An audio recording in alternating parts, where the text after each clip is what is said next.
What's up, fam? Mr. Beckman with Infinite I2 and Zadkiel here. Happy 2024. This is my first video back for the new year. And in this video, I'm going to share with you some news that happened last week that you're not going to want to miss. United States dollar change is coming. There have been some major first time in our lifetime events that have just taken place with the United States dollar that is going to further weaken the strength and the value and the position of that dollar.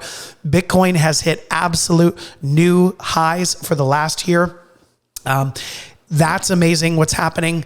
There have been some huge announcements by the United States SEC, and also there's some pretty bad news actually for some of the largest companies in the world, United States companies, which also I think is going to make sure and influence that United States dollar change is coming. So check out what I've got here for you.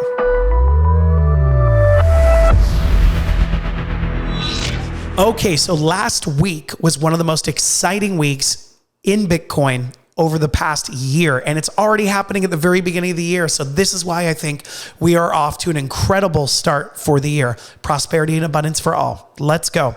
Now, you can see here, we're on coinmarketcap.com. I've got the live price of Bitcoin pulled up for you. And on Tuesday, the 9th of last week, you can see the price of Bitcoin shot up to about $47,800. Now, this happened because the United States SEC's X or Twitter account sent out a tweet saying, we have approved Bitcoin ETFs. Now, unfortunately, that news was short-lived because about 45 minutes later, the CEO of the SEC, Gary Gensler, said, nope, we didn't send out that tweet. We were hacked. So then the price, boom, immediately went right back down, and it continued to go down Wednesday. However, on Wednesday, the SEC officially came out saying, we've approved the Bitcoin ETF, which stands for electronically traded fund. What does that even mean? That just means that legally in the United States of America, the SEC has approved U.S. citizens for buying Bitcoin through an electronically traded fund or ETF. That just means they buy stocks in this fund. The fund has bought the Bitcoin. Therefore, by buying the stock, they're now the owner through shares of Bitcoin. Seems like an overly complicated process to go through.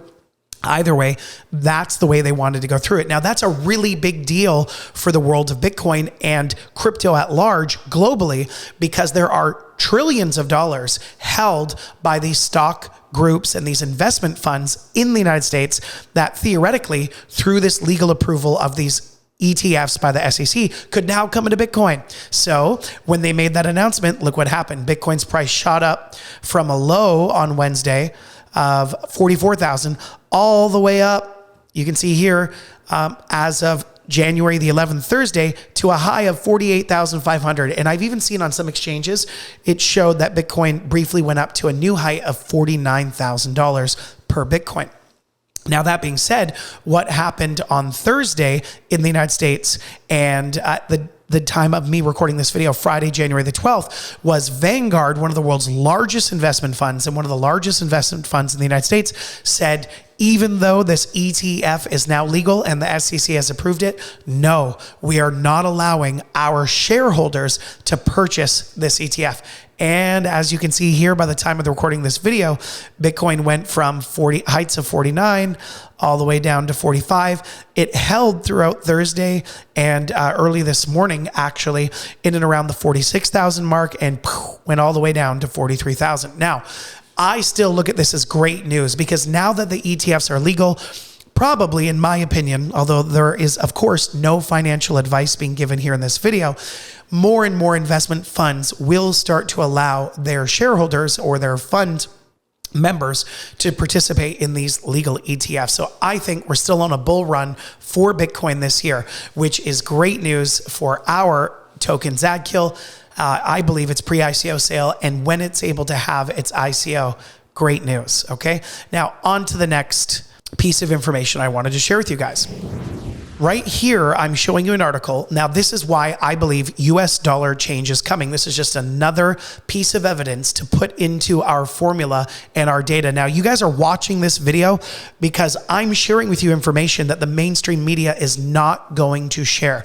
They clearly have their own marching orders. They are not freaking out anyone there in the United States. They don't want you to know this. But I promise you that it's my opinion, those that are the most informed, the highest net worth, the wealthiest, the richest people, private family offices, investors, and investors groups are getting the same information that I'm sharing with you right here. And that's why we've seen last year, from about the mid-year to the end of the year, gold prices go up, silver prices go up, Bitcoin and crypto go up, because the wealthiest people are getting out of the United States dollar in the US banking system, and they're getting into alternative assets like gold, silver, Bitcoin, and other cryptocurrencies. So right now, you can see here, this article here on watcher.guru, which came out January the 9th of this year, says BRICS, Russia and Iran end SWIFT, start bank transfers in local currency.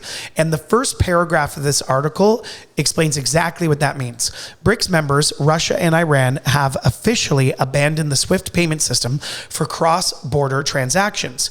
The two countries will invite payments to settle international trade using direct bank transfers. SWIFT payment system is no longer needed for trade between Russia and Iran, as both countries have agreed to carry out transactions directly through the banks. The two BRICS members will engage in direct bank transfers in their respective local currency and not the United States dollar. Okay, so what does that mean for the United States dollar? Well, you know how the United States dollar is always worth $1? All right. Well, that's because, as I've shared in previous videos, 80% of the United States dollars that are held out there in the world and that are used to date until now have been purchased by countries. And it's actually been the standard for how countries would do business with each other, and also for how countries would buy the oil that they need for their countries every month. It's all been in United States dollar. So every time you see a big announcement like this of countries saying we're no longer using the United States dollar, you've got to imagine that means a lot of US dollars previously that were bought and held for this trade are no longer going to be being bought and used for this trade. Now, I don't know what your electrical bill is every month, but as an example, the country of Kenya, if they were buying oil in United States dollar every month, and they announced last year that they're not going to be doing it anymore in United States dollar, and they said that it represents about $1 billion a month for them, that's a pretty big electrical or oil bill. Then that means lots of United States dollars are no longer being bought, held, and traded. And I've already explained that that's 80% of the value of the dollar. Only 20% of the United States dollars held and used are within the citizens within the United States of America. So this is a really, really, really big deal. This means it's going to be taking away from the value of the United States dollar. Now, we don't know if that's going to cause a crash or a collapse of the United States dollar, but it affects everything global and economically. So that's why I'm sharing it with you, so that you can be in the know, so that you can take action and empower yourself with alternative solutions. Now, let's head on over here to the next thing I've got to show you. This Apple Magazine article that I pulled up for you here shares that the Apple iPhone sales in China predicted to plummet this year in 2024. Well, what does that matter? How does that affect the United States economy, the United States dollar, and potentially your money if you're in the United States? Well, Apple, being the largest company in the world and the largest company in the United States of America, about 30% of their sales, 30% of their worldwide sales are in China alone. And about 50% of their sales are within China and Asia and Southeast Asia. Well, this article here on applemagazine.com shows you that their sales are predicted to plummet because the company Huawei has actually started now their own operating system, which is called Harmony, and their own phone sales that run on their own operating system. And within the last quarter of last year, Huawei sales went way up, and Apple sales went way down. So if 30% of Apple's total revenue worldwide starts to go down in China because Huawei's is going up, that is not a good thing for the company Apple. Where are they going to make up the lost revenue?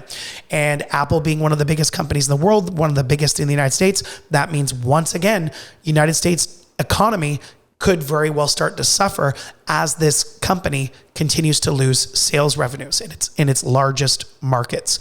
The article goes on to say that this is a 30% year-on-year decline in iPhone sales in China. And the article shares what I just said, that contributing factors include the introduction of Huawei's Mate 60 Pro, that's their new phone, and a new domestically produced chip, which have enabled Huawei to regain a portion of its former customer base from Apple. Now, that's a huge deal as Apple continues to lose sales revenue and ground in China and Southeast Asia. That will affect their revenues, that will affect their company, that will affect the United States economy as a whole, at large. Now, ultimately, this could and should be a blessing for Apple if they do the right thing. Just like in your life and my life, when something bad happens, there's always ultimately a blessing that comes from it if we look for it. With Apple, as they start to continue to lose now this market share in China and Southeast Asia, hopefully they'll take this as a sign to start innovating and creating new and exciting technology all over again. Right for the people at home in the United States of America, Canada, the rest of the G9 nations, Europe, and hopefully the rest of the world. Now they've really got to compete on innovation because they're starting to lose their domination. The fact that they were just the biggest and the best company ever, and there were really no other alternatives because the Taiwanese manufacturing chip company had a monopoly. Well, now that China's making their own chips, they've got competition, and Apple sales are already starting to decline. So here's to hoping that they start innovating and making fun, exciting products again that are better than their competition. And they could start doing that right at home in their own backyard in the United States. Now, this is also more bad news for the United States economy. This next article I've got here for you is on capitalbrief.com. And the title says, BYD surpasses Tesla in Q4 EV sales. Now, BYD, if you don't know or haven't heard of them yet, it stands for, it's an acronym, Build Your Dream. Now, they're the largest electronic car manufacturer in China. So let's check out the article. This was written on January the 3rd here, 2024. The news. The Warren Buffett-backed electric car maker BYD surpassed Tesla in vehicle sales for the fourth quarter of 2023, despite a record performance for Elon Musk's group for the year overall. Now, what does that mean? It means that BYD just became the largest electronic vehicle manufacturer in the world. Now, this is a big problem for Tesla because just like Apple's largest market is China, 30%, Tesla's largest electronic vehicle car sales market has been China, and BYD looks like kicking their butts. Okay. So once again, Tesla, one of the largest companies in the United States. We just highlighted how the United States dollar change is coming because these other countries are now agreeing to no longer trade with it. We just highlighted how the biggest company in America is starting to lose. It's predicted that article was sharing Apple could lose as much as 50% of revenue this year alone in 2024. Well, here we go for Tesla, one of the next biggest companies in the United States of America. Boom, they're starting to already lose in the manufacturing and sales revenue race for electronic vehicles. So whereas Apple has been to date the world's largest electronics manufacturer, Huawei's coming in strong now, already exceeding their sales in China. Well, BYD has come in and they've already overtaken Tesla for electronic vehicle sales. So it's never the end of the world. They have to innovate. They have to figure out ways in which to be better and get more market share and more revenue in China and the rest of the world. But this is not a good thing for the United States economy. And when it's not a good thing for the United States economy, it's not a good thing for the United States dollar. Now, moving on to the last and final article that I got pulled up for you here today. All right. And the last article I'm sharing in today's video, This is the worst thing I have ever seen in my entire life for the United States dollar. Just when things couldn't get worse, they've gotten worse.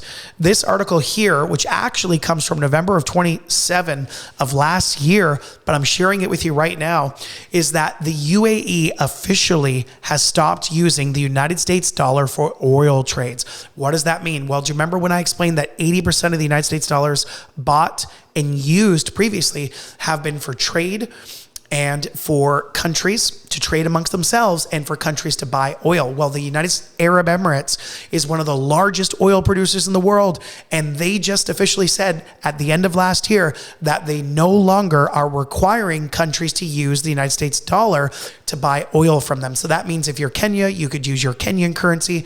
If you're Russia, you could use the Russian currency. And on and on. Well, that is a huge amount of that 80% of the value of the United States dollar that's used by countries to trade with each other and buy oil.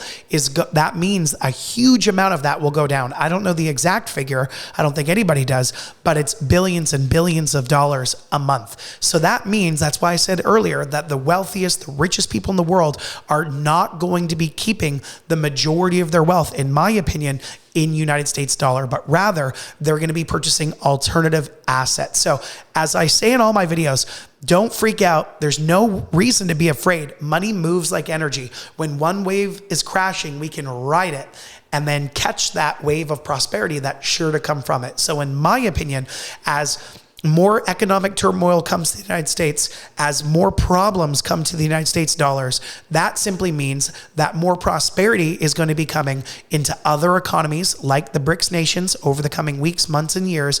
And as more and more people pull out of the United States dollar, that energy, that money is going to be going into alternative assets like gold, silver, Bitcoin, and in my opinion, Zadkill. So if you know where to go, you can prosper and ride that wave of prosperity and abundance. You don't have to be a victim to the crashing of an economic wave or to a downturn of the United States economy.